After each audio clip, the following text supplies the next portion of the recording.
Movie, music, news, television promos, trailers, and videos used by Oscar Mike Radio are protected by the Fair Use Act. Section 107 of the Copyright Act. 1. The purpose and character of the use, including whether such use is of commercial nature or is for non-profit educational purposes. 2. The nature of the copyrighted work. 3. The amount and substantiality of the portion used in relation to the copyrighted work as a whole. 4.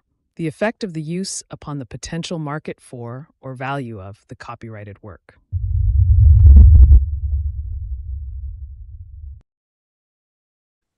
Hello and welcome to Oscar Mike Radio as we count down to number 500. Oscar Mike Radio is co-produced with Sinister One Productions. What's your podcast doing? I want to thank my sponsors, Joyce Asack of Asack Real Estate, Echo 6 Ranch Creations, and my supporters, Case on Shaving Company, Exceptional Parent Magazine, and Fight Camp. Be your strongest combination. I have a special one here. This never gets old. I have my fourth veteran from the British military, for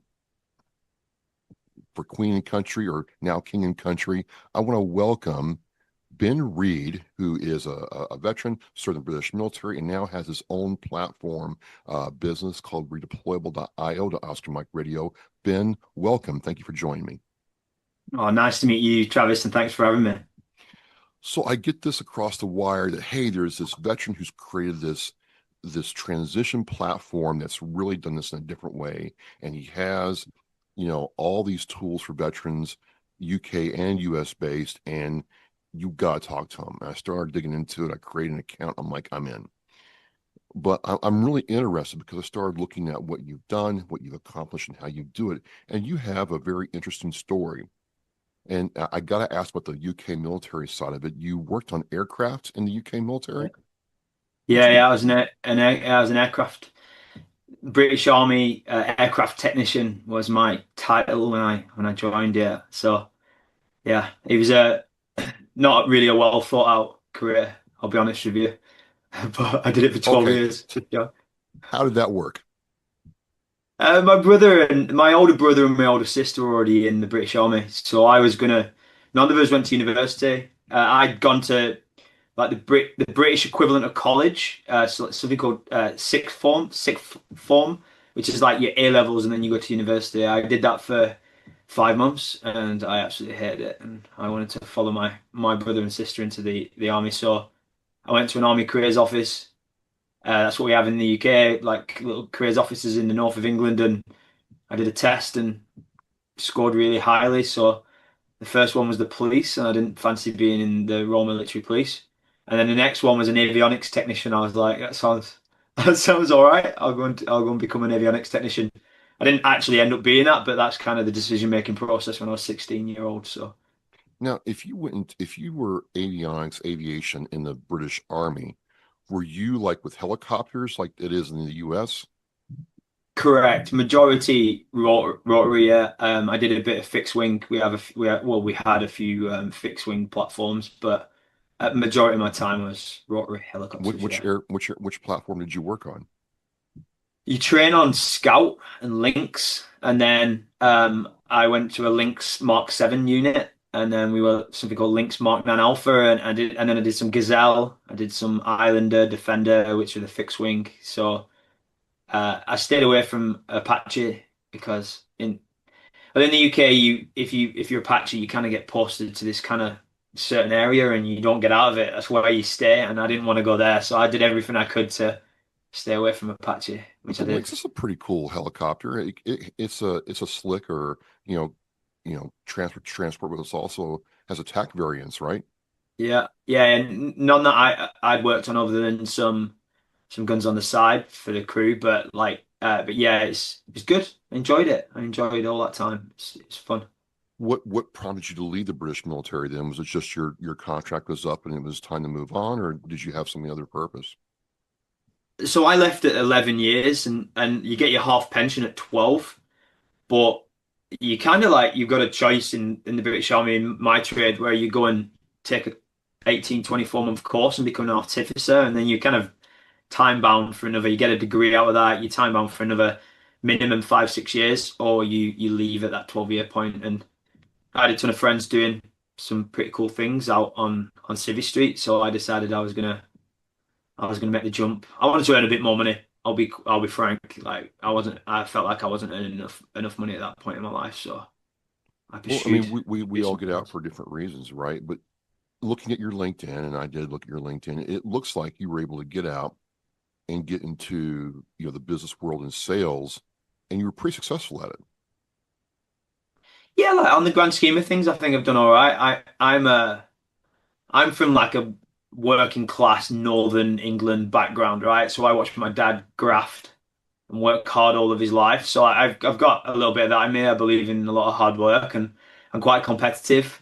So like it was when I got out, I just thought, people have already got a head start on me. I'm just going to try and outwork everybody, and that's fundamentally what I've been trying to do for the last 7, 8 years is just work really hard, learn quickly. So it's been like a journey. It wasn't my first job wasn't the job I really wanted to do long term, and then I had more experiences. Like there was not one point in my life when I left the military where I was like, I'm going to start my own business. I never even came into my mind, not once. Before we do that, we're going to take a little bit of a detour. You said a couple times you're from Northern England. I'm curious, how close or far away from you are you to Sunderland? Uh, Probably like 2.5 hour drive, I would say. okay, I mean, everything's pretty close in the UK, right? Like it's the size of a state. So like, but yeah, not that far, really. 2.5. so the last British veteran I talked to, she lives right in that area, and I watched the Sunderland documentary on Netflix and Yeah, fell in love with the whole like town and scene and the fact that the yeah, the football club really is a town. So you said Northern England, I wanted to kind of go down that road a little bit. I plan yeah. to come over there and see it someday. So okay, all right, so no You'll problem. find that all over you'll find that all over the Yeah, UK. Like football or soccer for some of your listeners is it's like a religion. Where I'm from a place called Burnley, which they're a Premiership team alongside Sunderland, not doing as well as Sunderland, but like everything in the town revolves around the football club. So Saturdays is like it's like religious. church, right? I mean, Yeah, yeah, you yeah. all really like it's not just a game, it's a way of life. I Yeah, always yeah. find that Everyone very interesting loves about it. my cousins across the pond. Yeah. So you're going through life and you go to a couple different positions and you see that, and then it seems like to the outsider that all of a sudden you woke up one day, and said, "Hey, Ben, I'm going to start redeployable.io." And I know it's not like that, but it seems like that. Where did this idea come from to start this platform for veterans transitioning? Everything's an iteration. Like that's a piece of advice I try and give to veterans. Like it's not you don't know I didn't know anything when I left. I knew nothing. I knew nothing about business, sales, how to dress in the workplace, like all the silly things that you just like companies expect you to know. So I went through these different experiences when I went out. I couldn't get a job in software sales, which is what I wanted to do. My brother is an ex-Royal Artillery. He was in software sales as the background. So like I saw what he was doing. It looked cool, fit my personality. He was earning some really good money. So I wanted to do that, but I couldn't. I had an opportunity to go and do this first thing through a friend.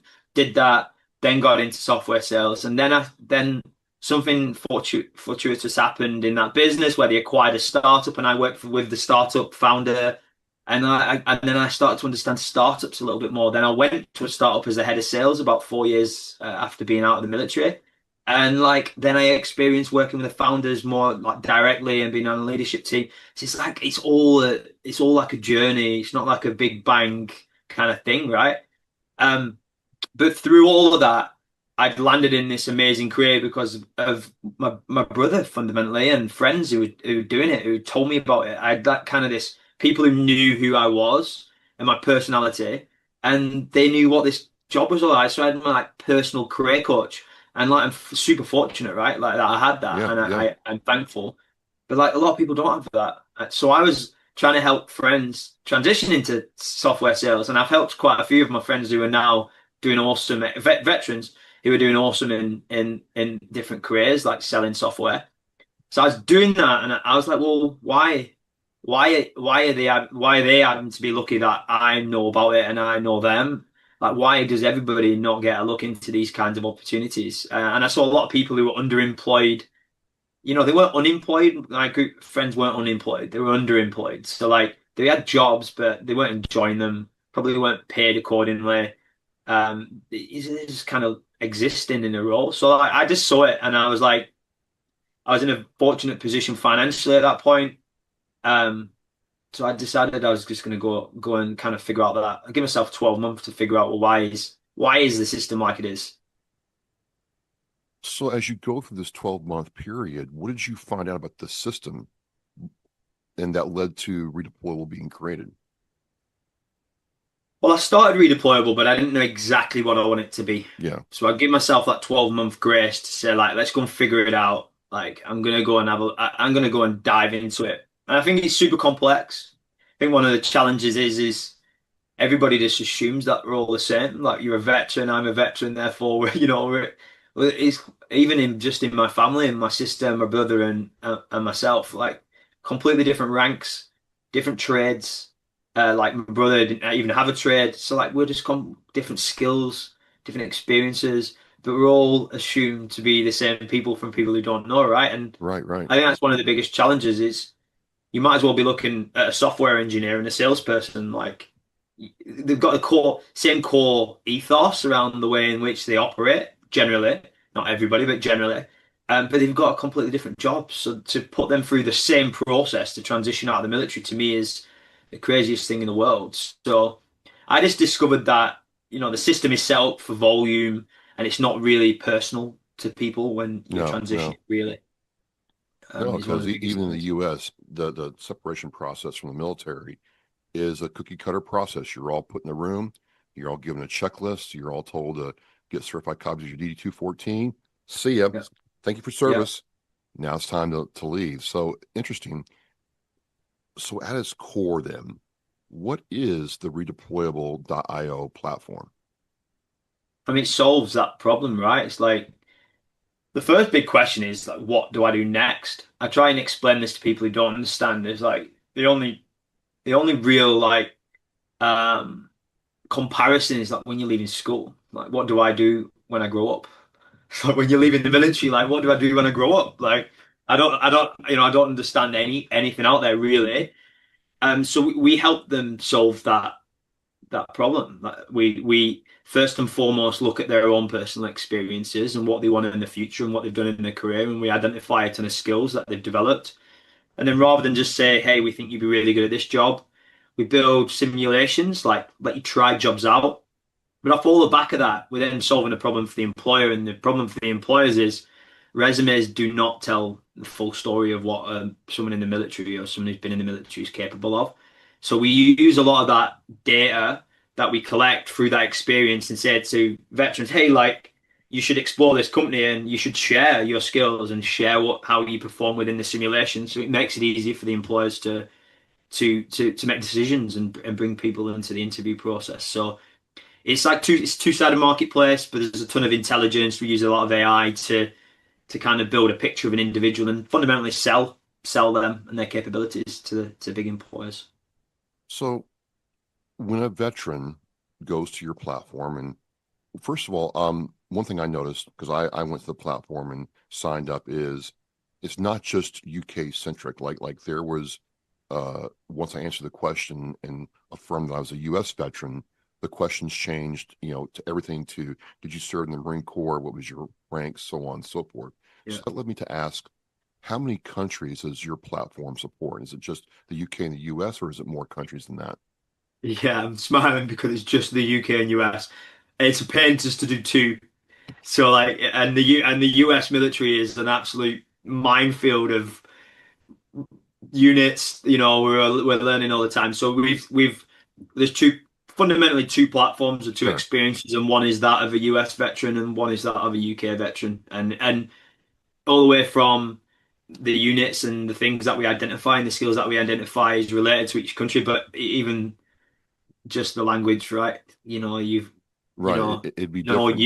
know you in color and personalization with a Z. Like that's another pen there. But yeah, right now, big focus UK, US. We started in the UK, and this year is all about our relationships in the US. So tell me, um, what's the experience? A veteran logs onto the platform, and I'll have the link to the platform in the Oscar Mike Radio Show post, ladies and gentlemen. And I went through this. It is you log on, get started, but what's the veteran's experience when they start logging on the platform? What should they expect, and what's the experience like? Yeah, I mean, even if they don't get a job directly through us, i.e., they connect with an employer on our platform and get a job, we built the whole experience to just add value to their transition. So our goal was we didn't connect any employers up to our platform until August of last year because we just wanted to build for the veteran. Like we don't charge the veteran a penny for using our service, and we never will. Um, but the idea is when they first get in, we want a story of their career and we care about that. But fundamentally, we want to identify what skills you've got and what skills you've developed. And we're not just telling you, it's like a collaborative process. So you tell us what you've done, and it can be as simple as an MOS. And we'll start to identify big buckets of skills, operational skills, leadership skills, technical skills. We can start to surface the equipment you might have worked on in the military. And we kind of work together to build a framework of what skills you have. And that's kind of the starting point then to say, well, what careers are out there that align with some of those skills? Like, it doesn't need to be fully, like, that's all part of the journey. And will allow you to start discovering what careers are out there, both from, what you would do in those careers, why you potentially would be a good fit, like super personalized in the way that we recommend, what you could earn over time. Like, this is all like a black box, isn't it? Yeah. And then from there, we allow you to explore different things. So you can move into a career plan where we can work you through everything from how to create your LinkedIn, how to start to network effectively. So we do a ton of that kind of thing, but then we allow you to start experiencing careers through these jobs. We call them job drops, job simulations, where you can start playing around. Like if someone told you you'd be a really good transport manager, like, it means nothing. But like if we give you three different tasks that you can play around with and you can see if you like the type of work, that's a more immersive experience and it allows us to gain more insight into whether you're a good fit or not for that type of work as well. So think of it like an AI career coach, like in the simplest form, something to guide you through every step. When did redeployable.io launch as a platform, Ben? I mean, it's so funny because building software is not it launches and then it's where it is right now. So like Right, right. this is a constant iteration over time. It just gradually gets better and better. Where we are now, I believe we're only 5% of what we really are going after. Like I wholeheartedly believe that. I think we're doing a tiny bit of what I think is possible. We originally launched in September, just for veterans, in September of 2023. Um, this kind of iteration of the platform, and it was just a PDF. Tell us a bit of information about you, and we'll send you a PDF. And then it just you build and you learn. So this is just ever evolving. It'll never stop. It's kind of that's what you got to become like ease with in my position of like I know what I can see what I want it to be, but it's going to take time to get to that kind of ultimate goal. Now, you're not a software developer yourself, are you? No, no, definitely not. Okay, Definitely so not. so, so let me ask you this because you're not I do some stuff in software development in my real job. Yeah, And one of the challenges I find is having a person like yourself communicate to the developers, this is my vision, this is what I want to do. And then they gotta look at the technology stack, the code base, the framework, and then yeah. figure out how to deliver that to you for the people you want to serve in a cost effective, time consistent way. And how do you communicate with your developer teams to get them to all align to your goal? Yeah, I mean, some amazing people in our team. Yeah. So the one thing was I brought in a co-founder in June-ish 2023 because I recognize the more I learn about myself after the military, the more I understand where my strengths lie and where where I'm not weak, but maybe where I don't want to do certain things. So I brought a co-founder in to support, and she complements me perfectly. But she did a lot of the product for a while, and she was kind of we were setting a vision of where we wanted to go and what we wanted to achieve, and then she would be the person that conduit between what we wanted to achieve and the software development team. We recently brought in a VP of product who's really focused on user experience, who speaks to a lot of veterans using the platform, getting feedback, a lot of the employers we work with, and he's the conduit between Vision, Brittany, my co-founder, and I, and the engineering team, and he looks after the engineering team. So it's again like it's not just what we want, it's also what our users want. And we've got a product advisory council who are lots of different types of veterans. We've got all sorts of different groups that give us feedback in terms of what we're building. I think it's a very valuable lesson you just articulated for us, because a lot of veterans, including myself, sometimes think I've got to do it all. And not only do I have to do it all, I've got to be the best at whatever it is that I'm doing, without understanding that you can build a team around you, support you, and still get you to the goal. Do you find that as a challenge for some of us veterans you work with? Yeah, I don't know. Do you know what? I just think you got to remove your ego from it. Like Yes. I don't have any ego. Like I want to achieve what we're going after. Like I said at the beginning, I'm super competitive, and I think you've got to remove your ego out of these situations and say like, what am I good at? Where are my strengths? What do I wanna? What have I got? Time. I want to enjoy what I do. That's one of my biggest goals. Like I don't wake up in the morning on a Monday and think, oh, I've got to go to work. Like that is to me is like an epic place to be. I think part of that is, do you enjoy what you want to do? And there are a lot of things that I'm not as good at and I don't enjoy doing, but there are amazing people out there that are really good at that and love doing it. And like, I think you just gotta just be open with yourself about what you want to do and what you don't want to do. And, not everyone's fortunate enough to go and find a co-founder and bring a co-founder in, but like it should be a guiding light to determine where you go in your career, in my opinion. But you're right, like I don't for some reason people feel like they need to know everything. I don't know everything. I definitely don't know everything. And I'm happy with that as well. I'm okay with that. All right. You're going into almost year three of the platform being live, going from a PDF to a fully functional, interactive platform. Can you share a story of working with, in this case specifically, a UK veteran? Like, tell me how that went, and what was it like for you to see that veteran use your platform and then get where they want to go? If you can share that with us. Yeah, it's actually I've got the dates wrong. It's only 18 months since the platform's been live. So like I say 23? I meant 24. So it's not even 18 months. September 24.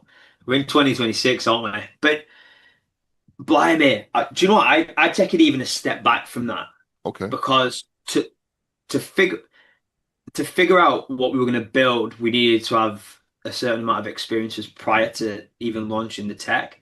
And what we did is we set ourselves a challenge with some big companies. Like, could we get groups of veterans hired without hiring managers ever seeing a resume? That was the kind of task we set ourselves. So we did it with Schneider Electric, and we did it with a company called Honeywell as well, like big Honeywell, global. the Yeah, yeah, big, like, Honeywell. Yeah, yeah. Honeywell. They were the second client we worked with, and we did some like AI like skill matching, like really rudimentary AI skill matching, and then we built these like simulations, but in person, try out the job type assessments with hiring managers there. So we brought a ton of veterans in, we had hiring managers, and these hiring managers got to watch how these people operated. And a lot of these hiring managers never even met a veteran, never hired a veteran. So they were like blown away by the capabilities of these people. And loads of people got hired out of the back of that. And they're all still, there's not one person through those two are not in a job anymore, which again is like testament to like what we're trying to achieve is that longer term retention. We right? don't want people churning out jobs. So I think like to me that experience, we learned about what we needed to do from a tech perspective in those like physical in-person experiences, and I got to be there for all of that, and it was eye-opening. It was a really cool experience just to see obviously the veterans get jobs, but for them to do it in a different way, you know? You do this thing, and you're so 2024. I'll rebalance, but you've only gotten 5 to 10% of what you want to do. So what's the plan in the next, I don't know, 12 months for redeployable? If you're trying to, and it seems like, yes, you're doing the software build thing where you iterate over time. What's the next iteration? Oh, blimey, we do sprints weekly. If you're in software, we do a weekly Weekly. sprint. Yeah, yeah, we Yes. weekly sprint. Yeah, we churn out a lot. The team's super quick.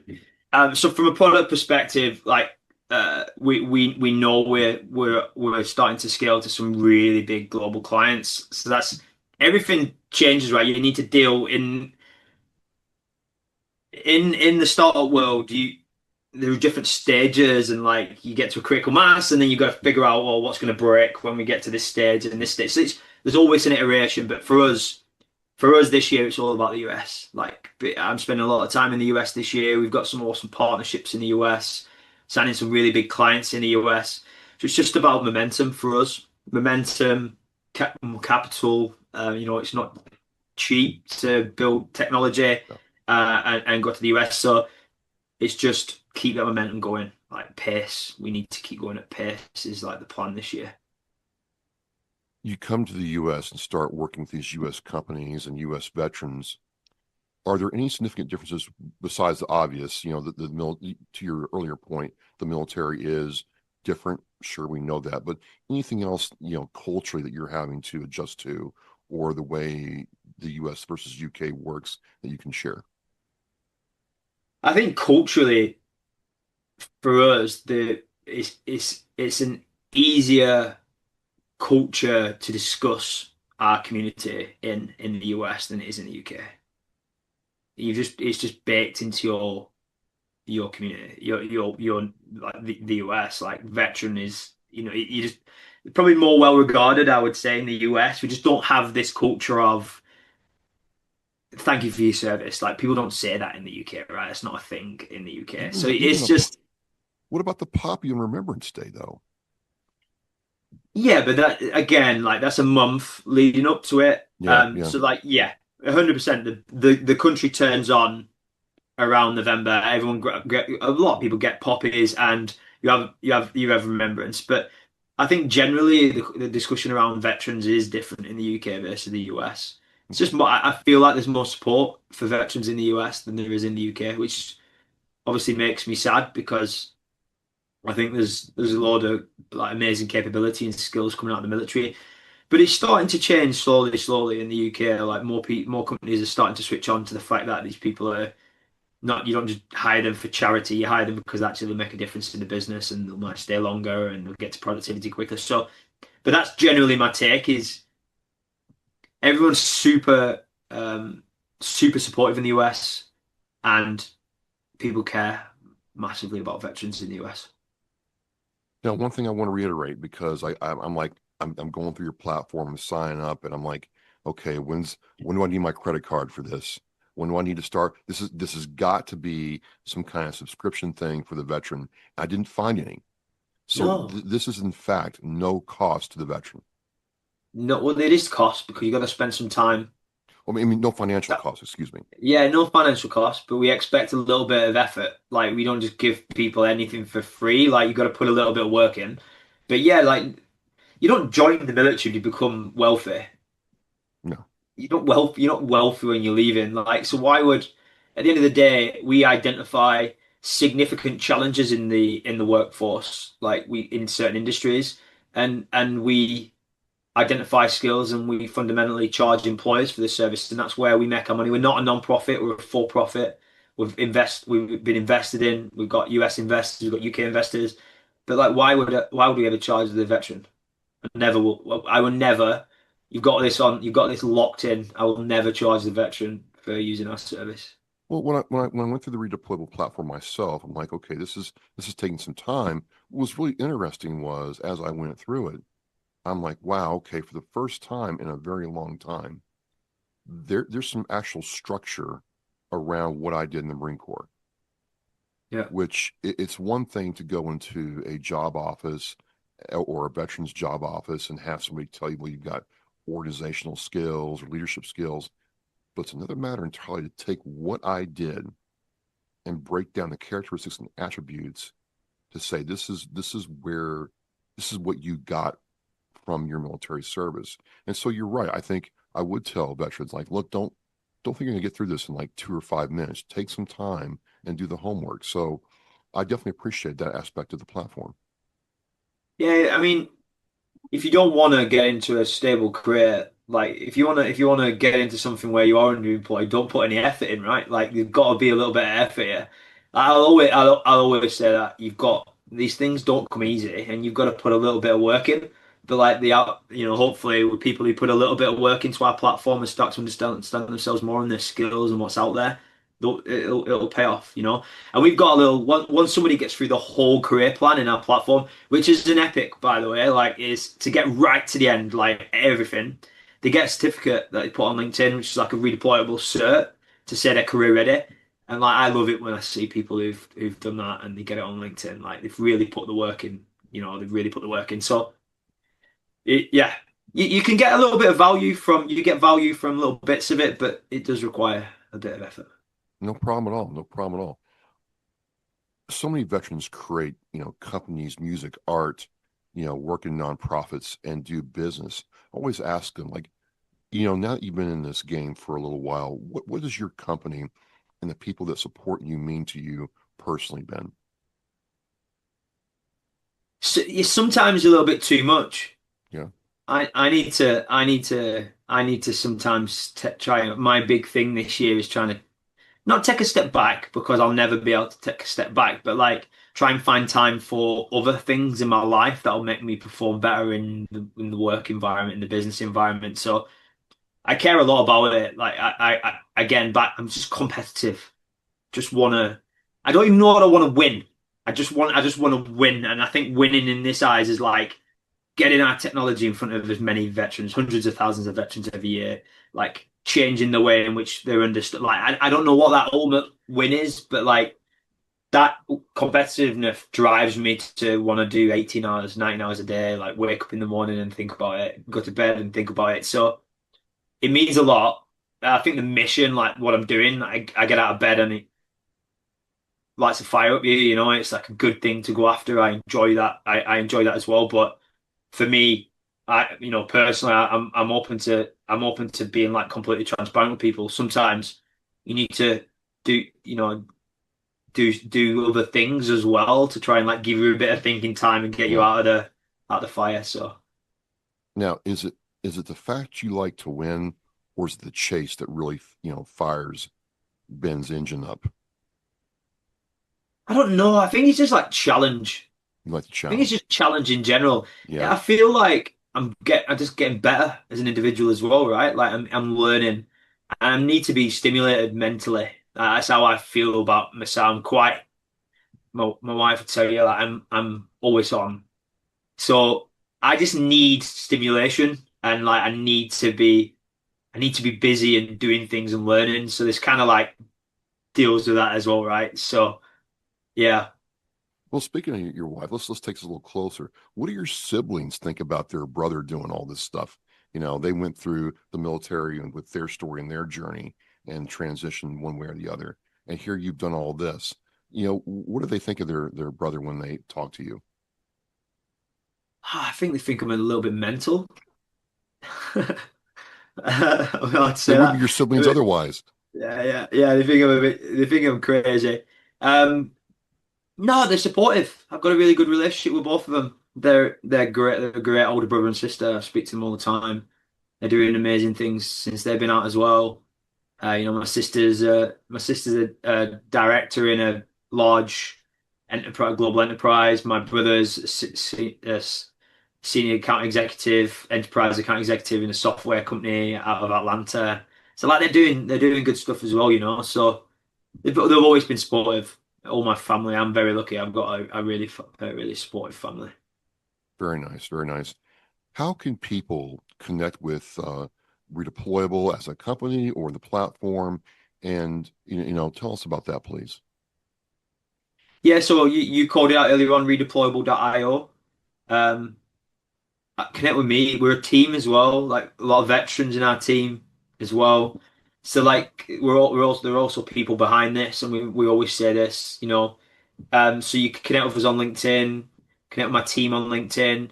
Got a ton of supporters in the UK and in the US now. So I just think like one of the biggest things we've got in this community is like everyone generally looks after each other, and they're kind of like it's like the biggest private members club on earth, isn't it? Really, like. Well, it is. It is. I mean, I'm across the pond from you. We're 5 hours ahead of each other right now, and I understand the veteran experience in trying to find work and find work in a really positive way. And so I'm like, okay, I'm going to support this guy and what he's doing. And if he has other veterans on his team, it all supports each other. So I think it's a really, cool story we're getting ready to tell right now. Yeah, no, I agree. I agree. It's the same. When we get veterans, Indian veterans, we had a Brazilian veteran yesterday, Pakistani veterans, honestly, like Romanian, French, and like our product unfortunately doesn't support that experience, but we'll have a chat. One of the team will speak with them and try and help them out. Right? It doesn't matter. It doesn't matter. So I just think it's just got that whether it's Italian army or US army, you've got kind of a shared experience of probably having a bit of a shitty time when you joined, like going maybe deploying or doing, you know what I mean, being away from home. I just think it's good. It's just it's a good thing in general. I enjoy being part of it. I really do. Well, I'm going to steer other U.S. veterans to the platform, Ben. I think it's just you're filling a need and a resource, and I can't wait to see what's up for you. You're welcome to come back on and share as the product updates. Um, just really, really great. Any closing words for me? Anything you want to share with the guests before we close this down? No, other than thank you very much for the opportunity. Like I've enjoyed chatting with you. I think it's a great thing that you're doing too. So yeah, I'll definitely keep you posted. And anyone who's listening, you wanna figure it out. You wanna figure out what's next. Just give us a shout. Again, folks, there you have it. Every veteran has a different transition experience. Veterans create amazing things, and this platform really spoke to me in the way it quantified my Marine Corps experience. I'll have the link. It's redeployable.io, and also Mike Radio show post. Ben, thank you very much. As we say on Mike Radio Mission in Flight, we'll see you all next time. Every generation, every sacrifice. Our nation's service members have stood up for our freedom, our families, and our future. Now it's our turn to stand up for them. This year, you can honor their service in a deeply personal way by sponsoring a $17 Veterans Wreath. Each wreath is more than a symbol. It's a heartfelt tribute to the heroes who served and to the families who carry their legacy. Visit wreathsacrossamerica.org to sponsor a wreath today. This isn't just a wreath. It's a personal gift to an American hero. Thank you for listening and watching Oscar Mike Radio, where our active duty service members and veterans are in action and the mission is in flight. Oscar Mike Radio is an oversized load Co-Sinister One production. If you are a veteran or know a veteran who needs help, please dial 988 and press 1 for the Veterans Crisis Line.